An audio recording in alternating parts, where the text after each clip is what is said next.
Cajun Cardboard, coming at you from the great state of Louisiana. And today is a fun little video. We're going to combine cards, and we're going to combine real basketball, and we're going to combine fantasy basketball. We're going to combine hypothetical trades that may or may not ever happen, but things that we would like to see, and try to get our guy Doncic some help. That's what this video is about. How do we get Doncic some help, right? I've got the standings pulled up, and my guys, the Mavericks, I shouldn't say my guys, the Mavericks are 23-18. They're 4.5 games out of first, behind the Nuggets and the Grizzlies, who are tied for first. And this is being recorded as of January 10th. I want to figure out a way to get Doncic some help, because if he can carry this group of guys that he has right now, which I think, and I mean, again, people are going to argue with me and they're going to point to analytics and things like that. I think he's got one of the worst supporting casts of any megastar in the NBA right now. We are trying to come up with some hypothetical players that could be the Batman, that could be the Robin to Doncic being the Batman, be the Jaylen Brown to the Tatum, be the Middleton to the Giannis, be the Anthony Davis to the LeBron, or vice versa, depending on where you sit on that duo.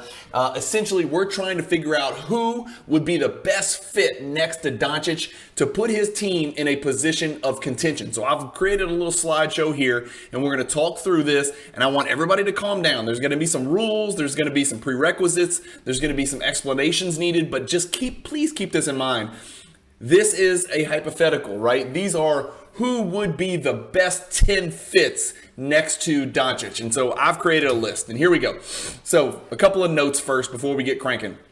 Number one, some players that are on these lists, in fact, many of the players that are on these lists, including my top 10 list of guys that would be the best fit next to Doncic as his Robin, are untradeable, under contract, or require too much money, and the Dallas Mavericks may not have enough assets to make these things happen. So that's why they are called hypotheticals. That means fantasy world. That means if we had our, as old people say, if we had our druthers, who would we choose to pair next to Doncic so he could go be the favorite to win a title, fulfill the prophecy of the Golden Boy, and have his cards go to the moon. Again, I'm always coming at you from a period of transparency and from a perspective of a truth speaker. I've got a couple of Doncic cards left, but I have liquidated damn near my entire ultra modern collection over the past 18 to 24 months. It's almost completely gone. I've got a little bit left, but as far as prospecting goes,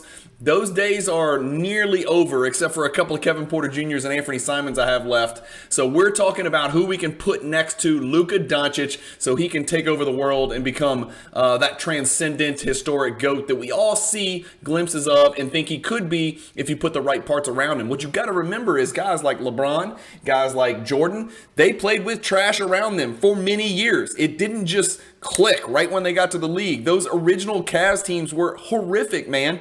Terrible teams. The original Jordan teams with Brad Sellers and Orlando Woolridge and those scrubs, they sucked. They were horrible. It took a long time for those guys to get the parts around them that they needed to win. And so people are trying to rush to judgment on Doncic, and he can't win this. He'll never win this. Well, do you think Spencer Dinwiddie's going to be his second best player for the rest of his career? Of course not. Is Christian Wood going to be the best big man that Luka Doncic ever plays with? Of course not. Those guys are temporary holds, and we're trying to figure out who we can plug in to help Doncic take over the world. So more notes. Some salaries wouldn't work with the cap. We know that, right? So I didn't even look at salaries. I'm not even looking at it. We're just talking about hypothetically who would fit the best. Some of these players, I've got a couple of lists before we get cranking on my top 10 best sidekicks list.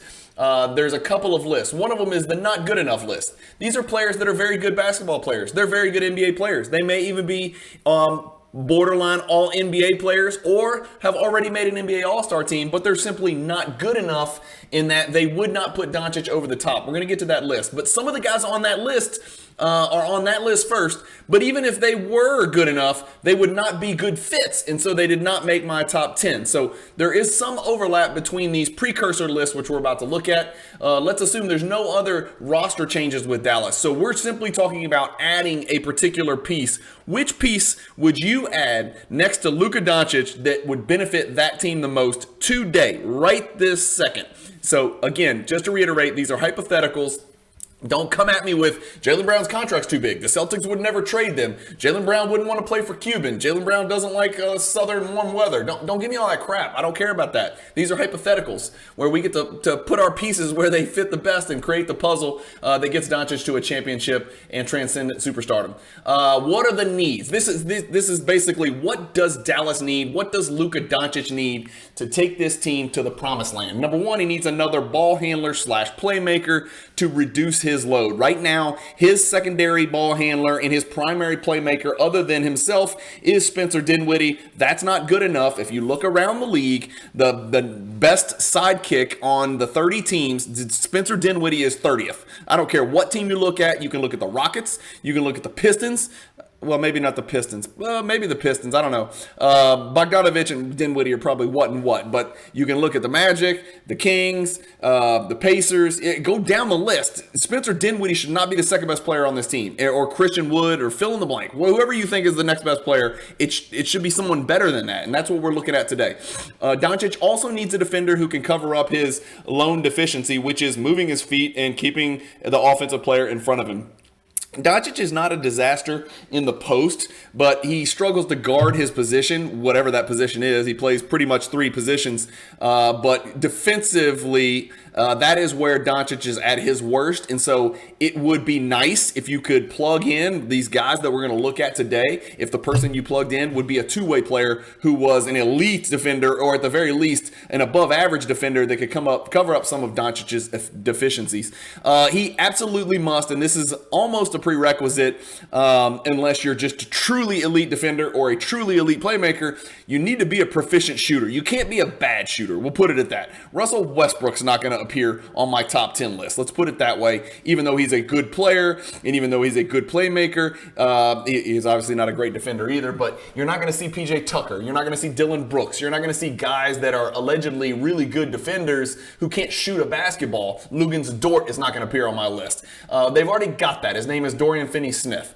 So this person needs to be a proficient shooter who can handle the ball and pretty much run the second unit so Doncic can rest a little bit more so he doesn't wear down, and they need to play a little bit of defense. You are looking for players. This is the goal, right? We are looking for that additional player that makes Luka Doncic an NBA title favorite, right?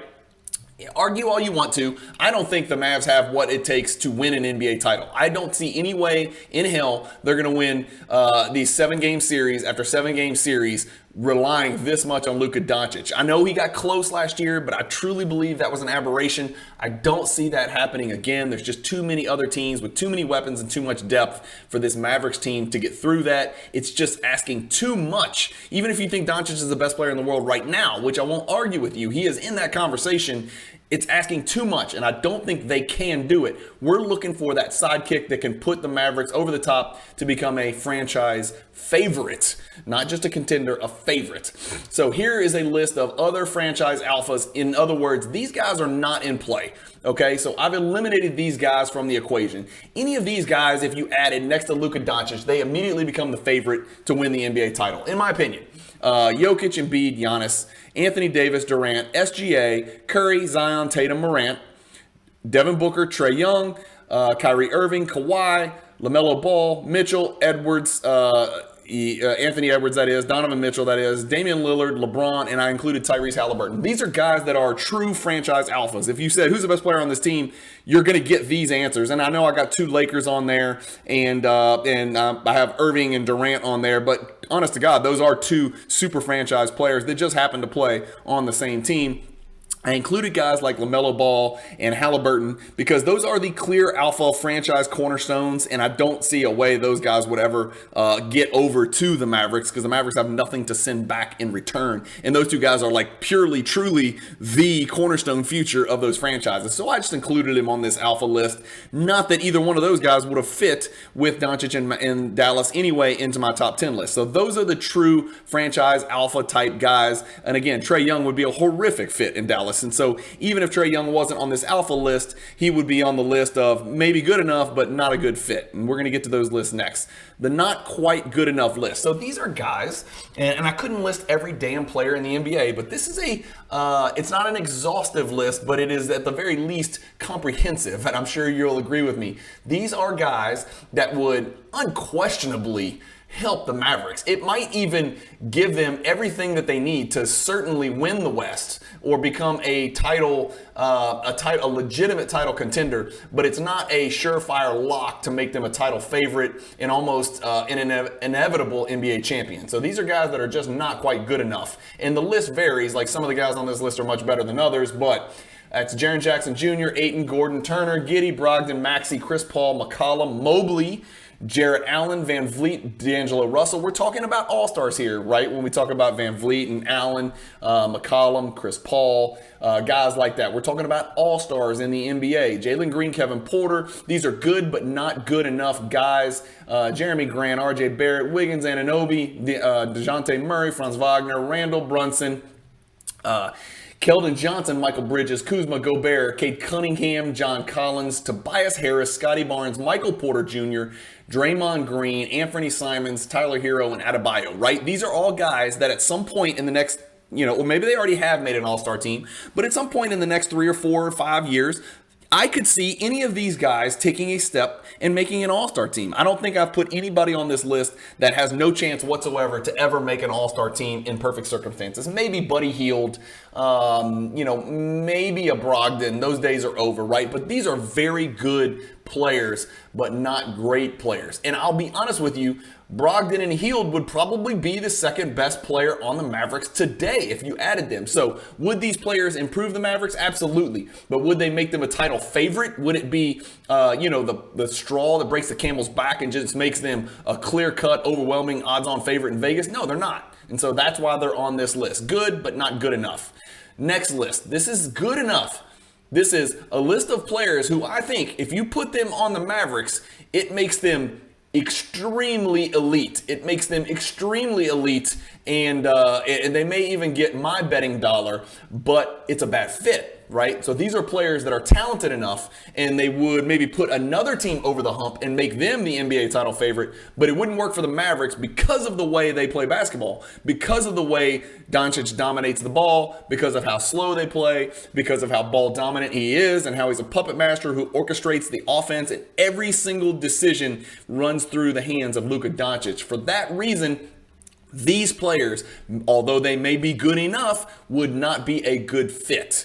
And here we go. It's a shorter list. Sabonis touches the ball too much. They run the offense through him. When I see Sabonis, I see Nikola Jokic light. Very light. Don't get me wrong. Sabonis is going to make an all-star team this year. His numbers are too good not to make it. He is going to make the all-star team this year. If you've been sleeping on Sabonis, wake up, because he's a fantasy gold mine and he is an absolutely fantastic NBA center. But he would not fit because Doncic runs pick and rolls with rim runners. He runs pick and rolls for lobs. He runs pick and rolls rather than more pick and pops, simply because that creates the space for him to do his thing, get into one-on-ones, use his nifty footwork and his big body to get shots in that mid-range, that awkward range where most people are not efficient, but he is. And it also, by not popping, it creates space for these kickouts to shooters, and then, cross-court passes coming out of those pick and rolls when the help defender decides to cheat over and cover that rim running roller, right? And so Sabonis, for that reason, is probably not a great fit for this team. Not to mention the fact you'd have Sabonis and Christian Wood on the same team, and I'm not sure how you'd want to finish games with those two guys. The next is Harden. I don't need to talk anymore about it. Harden is Doncic, just on a lower level now. Doncic is Harden during his MVP years in Houston. MVP year in Houston, right? He's playing that type of basketball where he is going to dictate the outcome of every single possession as long as he can breathe. So for that reason, Harden doesn't fit. DeRozan doesn't fit for a couple reasons. He's no longer an elite defender, not that he really ever was, but number two, he's not an excellent ball handler. He's not a great ball handler. He handles the ball to create shots, and in that way, he's good at using his ball handling to attack the rim, but he's not an elite ball handler in that he's not going to be the guy that spells Doncic and runs the second unit as a point guard. He's just not that guy. And lastly, he's just not a great three-point shooter, although he's improved a lot later in his career, much much to my surprise. Porzingis is on here because we already tried it. It didn't work. They hate each other, whether it's chemistry, whether it's the fit, whether it's he's too much like Sabonis and that he likes to, pop and he's not, super physical. Maybe that's the reason. I don't know. But it seems like Doncic is better with a goon like Powell or somebody like that rim running and then, kind of creating that quagmire down in the paint and letting Doncic make decisions out of there. So Porzingis, good, but not a good fit at all. Fox, same reason, can't shoot a basketball. Simply cannot shoot the three-point ball. Great player. Probably should have made an all-star team year before last, but did not. Might make an all-star team this year, although I think that nod will go to Sabonis. Fox is just not a good fit. Garland, not a good fit. He's too little. Can't guard. He's just too tiny. Having Doncic, who's too slow, and having Garland, who's just too small, and not being able to defend other teams with elite perimeter players is just going to cause too much trouble. And for that reason, Garland doesn't fit. And again, phenomenal player. Already made an all-star team, young, only going to get better. I get all those things, but not the guy. Jamal Murray, can't play defense. Towns, for the same reason that Sabonis doesn't fit, Towns doesn't fit. He needs the ball. He likes to pick and pop. He likes to shoot threes at volume. He's not going to be the spacer that Luka Doncic needs. He's certainly not the rim-running big type. So Towns doesn't fit. Jordan Poole can't defend at all. Can't and won't defend at all. Very slight build and just unwilling defender. Elite shooter. I see Jordan Poole really having an incredible career in the NBA as a scorer and maybe being that franchise guy one day. But defense is not on his mind. And then lastly, Siakam. He's ball dominant right now, and he didn't always used to be this way, right? Earlier in his career, I mean, I think he's a 2016 rookie, so from 2016 to 2020, he did play off the ball a lot with Van Vliet and Lowry and DeRozan and those guys with the ball in their hand, but now Siakam is ball dominant, and everything runs through him, and he's putting up astronomical numbers, and he's going to make an all-star team, and damn near might push for an all-NBA team, despite the fact that his team sucks. But Siakam would be a terrible fit, despite the fact that he's certainly capable and talented enough and good enough to make the Mavericks, to improve them. He would improve other teams more than he would improve the Mavericks, let's put it that way. And so that's it. So let's talk about our 10 best betas, right? Our sidekicks are Robins to Doncic's Batman. Here is my list, and they are in descending order. Let's start with number 10 on the list, and I've even thrown in some cool cards for you guys to look at. For all you collectors, we're not just talking about basketball. We're going to show some badass cards as well. So you're looking at the 2018 Lauri Markkanen Kaboom. I categorize Lauri Markkanen as a supersized wing / stretch 4 because that's what he is, right? That is what he was turned into in Cleveland. They had no idea what to do with him in Chicago. When he got over to Cleveland, they're like, you know what? We're going to play 3 7-footers, and you're going to play the 3, and you're going to go guard the other team's wings. Yeah, that's right. You're going to go guard Tatum and Jaylen Brown and DeMar DeRozan and guys that are a little bit quicker a foot than you are, Lauri. And so he did his best, and he had a great year with Cleveland, and then got shipped off to Utah, and he's exploded this year, and everybody knows it, and it's no secret. He's 25 years old. If I had to encapsulate what Lauri Markkanen is, he's an elite shooter, so he checks that box. That's what the Mavericks have to have, right? They've got good shooters right now. He is a very good shooter. He's a rising playmaker. He's learning to play that alpha role, but I think he's probably best served as a team's beta. It's not like the Jazz are going to contend for titles when Lauri Markkanen is your best player. Despite the fact that he's going to probably push for an all-star team. If anybody from the Jazz makes the all-star team, it's certainly going to be him.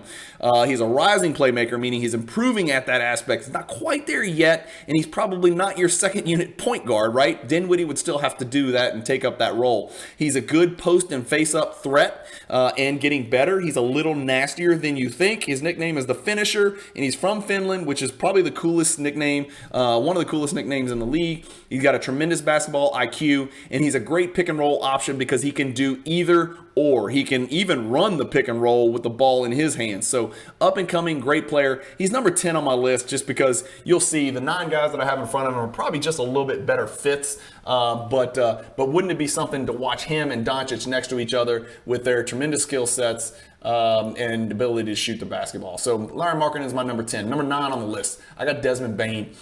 He is quite certainly a true shooting guard. Period. End of story. He is a true shooting guard. He's a backup point guard on occasion, but usually that falls to Tyus Jones. When John Morant gets hurt, that's when Bane has to step in and do a little bit more playmaking and creating, which I will be the first one to admit I did not think he could do that when he came into the league. And he proved everybody wrong last year because Ja missed so many games and they kept winning. And part of it was because Desmond Bane stepped into the point guard role and did those things. He is a 24-year-old. He is a two-way player. He's a pretty good defender, not an elite defender, but a pretty damn good defender. And you're not moving him because the guy's got arms that make all of us jealous. He's growing as a playmaker, as I discussed. He's super tough. He plays the exact role that he would play with the Mavericks, right?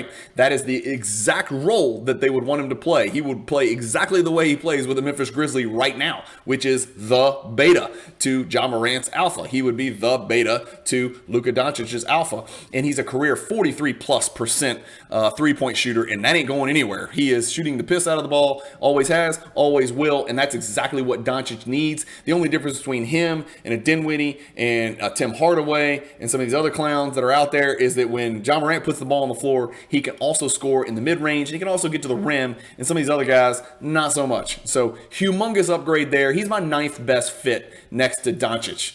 Number 8 on the list, Zach LaVine. This is going to sound crazy, right? Because everybody sees Zach LaVine with the ball in his hands all the time.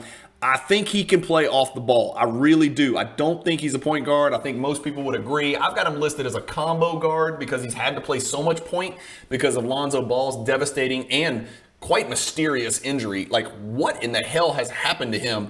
When he first got to Chicago, it was like, this is it, man. This team is going to run and gun. He's the missing piece. He doesn't need to shoot the ball. He can, just get the ball up the floor and run kickouts and get us into transition and let LaVine and DeRozan do all that scoring in an up-tempo pace before the other team gets set on defense. And then Lonzo Ball just got hurt and he's never come back, and then it was bad, and then it got worse, and now we have no idea what the hell's going on. So I keep hearing All-Star break. I have no idea. Out of sight, out of mind. Somebody tell me if they think Lonzo Ball is even still alive. But LaVine, in a nutshell, he's 27 years old. People forget. They think he's like in his early 30s. The dude's still 27 years old. He's barely entering his NBA prime. 47, 40, and 84 this year. Think about that. 47, 40 from the three-point line and 84% on volume and off the dribble volume, right? So most of his shots are him creating those shots off the dribble, which tends to bring your percentage down. But Zach LaVine is bucking the trend and shooting 47, 40, 84. He's an elite shot creator, meaning anytime he wants to get his shot off, he will raise up over you and get his shot off, whether it's from 3, mid-range, or get all the way to the rim and draw a foul. He can point guard second units. There's no question about that. He point guards the first unit for the Bulls right now. Ayo Dosunmu is not really the point. Kobe White's not really the point. Caruso is not really the point. Zach LaVine's the guy who's got the ball in his hands in the fourth quarter running the point. So we know he can do that. He can certainly do it against second units and let Doncic rest if he was on the Dallas Mavericks. He can play off the ball as well because we watch him do it while DeMar DeRozan pounds the ball into the floor 19 times and then shoots a 18.5-foot contested turnaround jumper that for some reason goes in year after year. LaVine stands in the corner and watches that happen. So we know he can do that and watch Doncic do his thing. And can you imagine having Doncic clog the paint, draw all this help defense, and then kick out to an explosive LaVine who, if he's open, he's stroking the three. He never gets open threes. He would get open threes ad infinitum playing for Dallas. And if he wasn't open and that defender is sprinting from the lane to recover and close out, he is blowing by them and yamming on their face. He is a supreme athlete. I don't think anybody disagrees with that. He can also score at all 3 levels, meaning he can finish at the rim. He's got a tremendous mid-range game, especially a pull-up mid-range game where you really can't contest him. Very Jordan-like in that way, is that if he elevates and you're even the slightest bit off balance, you're not even in the picture. He gets his shot off effortlessly, and now we know he can shoot the 3. Couldn't shoot the 3 when he started in the league. Next on the list, I got Jimmy Butler, just because he would bring an element of toughness. He's almost like taking Dorian Finney-Smith and then turning him into a good player. He can do everything Dorian Finney-Smith does, except he's mean as hell and he can score the shit out of it. And so he's 33 years old. Obviously, if Butler was there, the window with Doncic and Butler would be significantly shorter than some of these other guys we've looked at on the list. But I call Jimmy Butler a two-way player, unquestionably. Still an elite defender on the defensive end. He's versatile.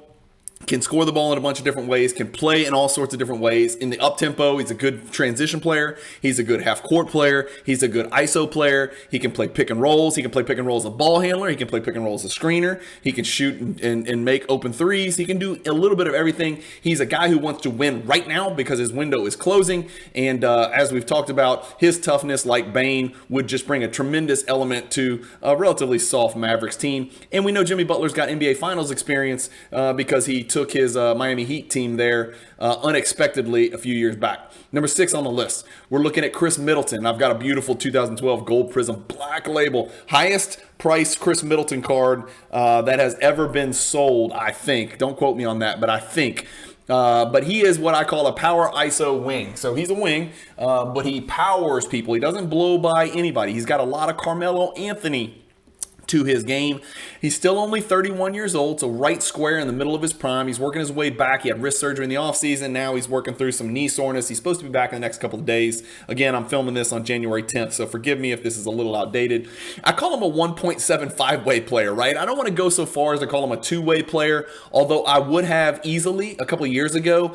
I'm not sure he's as elite a defender as people tend to claim when I'm talking about sportscasters and announcers and the talking heads on NBA TV and NBA.com and all that stuff in TNT.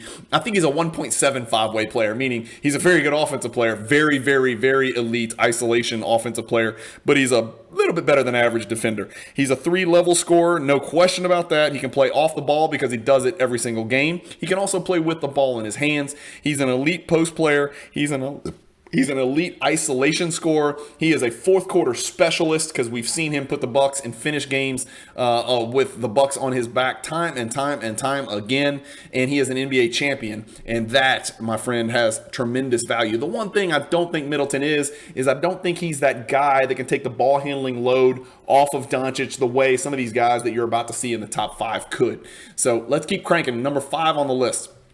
I got another Buck, and I again, you guys know I'm about the biggest Bucks fan out there, so I am not petitioning the Bucks to move either one of these monsters to Dallas because it would be lights out for my Bucks. But Drew Holiday, I call him a true combo guard because he can play the 1, he can play the 2, and he's strong enough to play the 3, 4, or 5 because the dude is an absolute horse. He is a 2-way player. Is he the best true 2-way player in the NBA? I think he's the best perimeter defender in the entire NBA. That's my personal opinion. Michael Bridges would argue with that. There's a couple other guys in the NBA that might argue with that. Very few people have an argument that they're a better perimeter defender than Drew Holiday. And then you throw into the mix that Drew Holiday is an infinitely better offensive player than Michael Bridges and some of these other guys that are elite perimeter defenders. And I think that makes him one of the best 2-way defenders, 2-way players at the guard position in the NBA. He's a 3-level scorer. He's got elite footwork and can get his mid-range shot off very well. He is super streaky and inconsistent. That's one thing I will say from watching him for all these years as a Buck. And we've got his National Treasures, really sick patch autograph rookie card, and that's actually my card. That's the only card shown on any of these slides that's actually my card. I picked this one up for pennies on the dollar about 3 or 4 years ago or something like that, before the Bucks won the title, but just because I love watching Drew Holiday so much. And not that I'm not a Drew Holiday super collector, or I'm not trying to hype the card because it's not for sale. I just picked it up because it was cheap. But this is the only card you're going to see on these slides, sadly, that is actually my card. So this photo came from my PWCC vault. He can point guard second units because he point guards first units, right? For the Bucks, one of the best teams in the NBA. He's got tremendous toughness. No one's pushing him around. He bullies the hell out of people on both ends of the court. He destroys undersized point guards. He destroys them. He seeks them out and devours their souls. He's an NBA Finals champion. He was 45, 37, and 89 this year. So think about those numbers. You hear about 50, 40, 90. He's pushing it, and he's taking terrible shots and having to do things that are way out of his comfort zone because Chris Middleton hasn't played at all. I think I saw that the Bucks' big three has only played like 80 minutes together this season, or somewhere in that range in the entire season. And so people panicking about the Bucks being a few games out of first place, 2.5 out of first. Relax. The big three hasn't even played together, and we know what they can do because they've done it in the past. Shot creator, clearly quickly, and he plays off the ball with Giannis, so he would have no problem fitting in next to Luka Doncic and playing off the ball. In fact, he would be a really, really, really good fit on that wing, playing on the court at the same time as Luka Doncic, in my personal opinion. Give him a rest, take some of that usage off of him. Number 4 on the list, I got Brandon Ingram. He is a wing / point forward because he plays both of those. You know, obviously Zion now with this point forward or point Zion or whatever they want to call it, where he really just dribbles as fast as he can into the paint with his left hand and then kicks it out because everybody has to help because he's about to take off and dunk the ball or get fouled or just lay it in. You know, Ingram has had to, well, first of all, Ingram's missed, I think, right at 20 games with a freaking toe contusion, which my understanding is it's actually turf toe. They're calling it a toe contusion. He should be back shortly. But before he got hurt, Ingram proved as an all-star in the NBA that he's an elite wing / point forward. He's only 25. That is nuts. I feel like Brandon Ingram has been in the league freaking forever. He is also a 2016 rookie, I think, with Jaylen Brown and Siakam and some of those guys. He's only 25, 47, 47, 87. Those are sick numbers for a 6'9", 6'10". He's basically Kevin Durant light. Very light, but Kevin Durant light, right? That's what you're getting when you get Ingram. A better than average defender, not the defender that Kevin Durant is.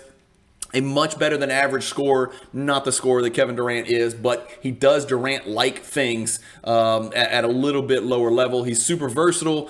He can definitely take some of the ball handling responsibility off of Doncic. He can also do some damage in the post because he's long as all get out, and he's a 3-level scorer without any question. He's KD light. That's what he is, and he plays on or off the ball. So just everything about him, he's so flexible. He's so versatile. I think he'd be an amazing fit next to Luka Doncic. Again, hypothetically, this is not, no one's saying Brandon Ingram could be traded to the Dallas Mavericks for, Dorian Finney-Smith and, Maxi Kleber. I'm not saying that's going to happen. I'm just saying, hypothetically, if you could drop some of these guys onto that roster and put them on the floor, which guys would fit best? Which guys would unlock the greatest potential in Luka the Don?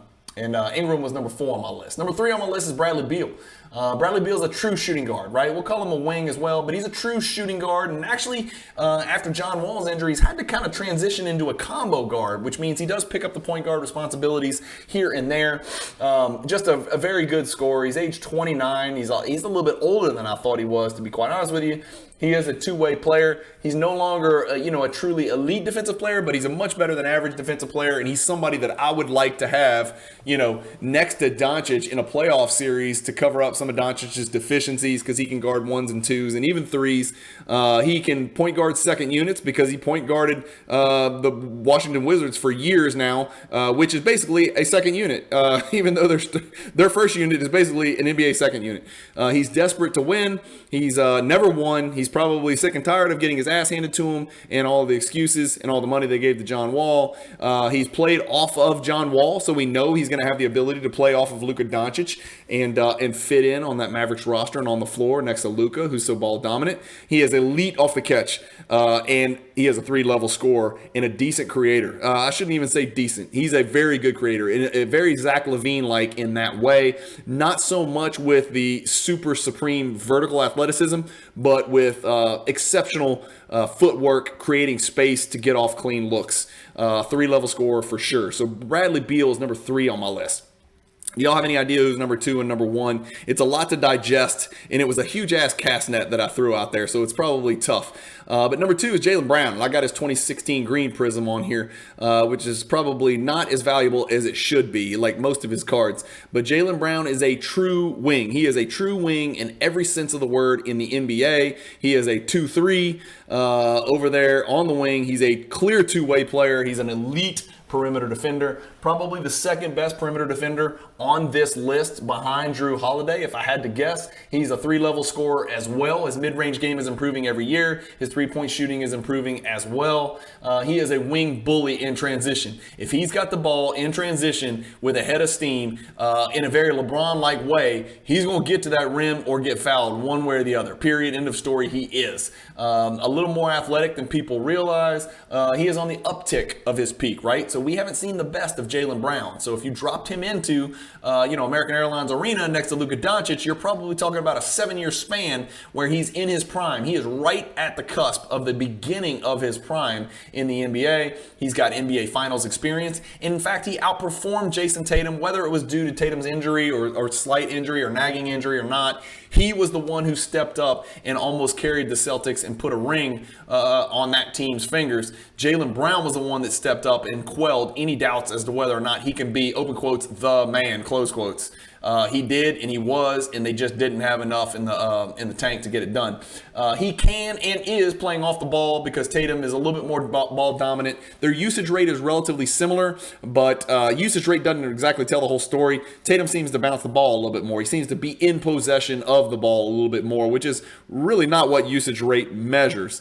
But Jaylen Brown is my number 2 on my list because I think if you dropped him on the Mavericks, let me know in the comments below. If you took Jaylen Brown, put him onto the Mavericks right now, would they be the favorites to win the NBA title? Certainly, I got to believe they'd be the favorites to win the West. I mean, hell, we just talked about it. The Mavericks are only 4.5 games out in the West right now. And they lose every game that Doncic doesn't play because it's a damn laughing, hysterical circus watching that team try to figure out how to play basketball with Doncic. So Jaylen was number 2. Number 1 on the list is another, I think, no-brainer. He would be an amazing fit. He's been a beta masquerading as an alpha for much of his NBA career, but I've got Paul George at number 1. Remember this guy? The 6'10" guy that can play the 1, 2, 3, or the 4. He is a monster wing, an absolute monster wing. He can beat you with finesse and footwork. He's an elite 3-point shooter. He is significantly bigger than most people that are defending him or that he's having to defend. He's only 32, so he's still got a couple of prime years left, I think. We've got a beautiful National Treasures patch autograph and a 9.5 slab on your screen. Just a really good looking card. I wonder what that card's worth. I didn't look it up, but that's a really good looking RPA from that rookie year of Paul George. He is a two-way player. He's still a very good defender, not the defender he used to be where, it was bantered that he was a defensive player of the year type candidate. Excuse me, I'm getting some Monster Energy drink because I don't talk fast enough. But he is a 3-level scorer like so many other guys on the list. And that's something that I keep harking back to because when you play basketball with Luka Doncic, right now, these balls are being kicked out to guys like Tim Hardaway Jr., Dorian Finney-Smith, Spencer Dinwiddie. Some of these guys don't have a mid-range game, and some of these guys definitely can't get to the rim, even with a defender running at them. They're not athletic or explosive enough to get to the rim and beat that help side defender coming over from the weak side. Paul George can't, and Paul George can stroke the 3. He can take one dribble and pull up before the help closes out, or he can get all the way to the rim and, if not dunk the ball, certainly finish through contact because he's gigantic. I mean, he's like 6'10", 230. He's a humongous player. He can defend the 1 through the 4, and I mean that. I really think this guy in a playoff series could defend, 1 through 4. He is an elite 3-point shooter. And he can unquestionably point guard second units and take some of that pressure off of Luka Doncic. You're probably thinking to yourself, is Paul George going to take a backseat to Doncic? Well, I mean, he's okay with, Kawhi Leonard being on his team and getting, a higher usage rate. He's played on teams in the past where he's voiced his willingness to do whatever it takes to make the team win. I think he's hungry to win and win now, and I think Paul George would be my number 1 fit. Again, his window would be much smaller than an Ingram or a Jaylen Brown or some of these other guys that we looked at, but I think Paul George would be the ultimate fit next to Luka Doncic because he checks all those boxes that we talked about at the beginning of this. He can shoot the ball. He can cover up Doncic's defensive deficiencies because he's an elite defender. He can handle the ball to take some of that load off of Doncic, and he can point guard the second unit. Basically just play Spencer Dinwiddie's position, which is next to Doncic for 20 minutes a game and then play him by yourself with a bunch of scrubs around you and Christian Wood for the other 18 minutes of the game. I think Paul George is my personal best fit fit for all the reasons I just gave. Let me know what you guys think. And again, don't flame me, because I know these guys aren't on the table. And I know this is pie in the sky. And I know this is dreamer type stuff, right? These are not, you know, trades that are on the table that the Mavericks have the ability to accept. And I don't even know what the Mavericks draft pick situation is or salary cap situation. I'm assuming if they could get any of these guys, they would have got them a long time ago. So I'm assuming all of these are truly hypotheticals, but you never know. A year down the road, maybe 2 years down the road, when salary cap space does open up, or maybe when draft picks do become available as assets for trade, and some of these guys that you saw on this list become free agents and their contracts run with these teams, these are the types of players that Mark Cuban and those guys are going to have to look at and figure out who's the best fit, right, next to Luka Doncic. They've got to figure that out. And one thing you'll notice, I didn't have any bigs on here because I think a big would almost go to waste. I think that's probably why it didn't work with Porzingis, because he was an elite big man and he's having an all-star caliber season. I know everybody likes to bag on Porzingis from the day he was drafted by Phil Jackson and the Knicks. Everybody's bagged on him, but when that guy's healthy, that guy's a really good player. He may have some attitude issues and he may have had friction with Luka, but that dude's a good player. All the players on my list, if you'll notice, are wing type players or perimeter type players, perimeter oriented players. And the reason for that is I don't want to take the ball out of Luka Doncic's hands. I want him to keep doing what he's doing, only don't do it for as many minutes a game. Take a little bit of that load off and have somebody else out there. So when you kick that ball to them, or you can say, you know what, give me 2 possessions off here at the beginning of the, you know, at the middle of the third quarter or midway through the fourth quarter. Let me let Paul George or Jaylen Brown or Drew Holiday or Chris Middleton go ISO or go run the pick and roll for me, and let me go stand in the corner and freaking breathe, right? At some point, this is going to come back to bite the Mavericks. He's got the ball too much. It's asking too much, and the human body is going to break down. We've seen it over and over and over. And if you don't think that's going to happen, you're kidding yourselves. It's going to happen. It's too much of a load on a guy that still likes to, eat and drink, clearly. So anyway, those are my list. Let me know who you guys think would be great fits next to Luka Doncic. This should be a really open conversation. Hit the like button if you like open-minded videos like this where I just throw stuff at the wall and see what sticks. Let me know if you collect any of the players that I listed in my top 10. Let me know if you think somebody fits better. Let me know if you think I'm nuts and some of these guys just would not fit at all. Again, I think most of these guys are malleable enough to fit in, from a IQ standpoint, from a professional standpoint. I think most of the guys on my list, I gave some thought to that as well. Guys that want to win and would let Luka still be the star of the show. You didn't see a lot of those guys on there who I think would have a hard time handing over the alpha role. I didn't include any of those guys, and a lot of those guys showed up on my alpha list, right? Because I just didn't think it was feasible anyway. It would just be too much work. We already see that, more is not always better. Right? Ben Simmons has been a better fit in New Jersey than James Harden was. And again, they had injury issues there too. But DeJounte Murray is not fitting real great with Trae Young, despite the fact that DeJounte Murray is a damn good NBA basketball player and an all-star. So fit is everything. And I think my 10 guys fit for the reasons that I gave. Let me know who fits on your list. Anyway, thank you guys for watching as always. Keep collecting. Stay positive in the hobby. Peace.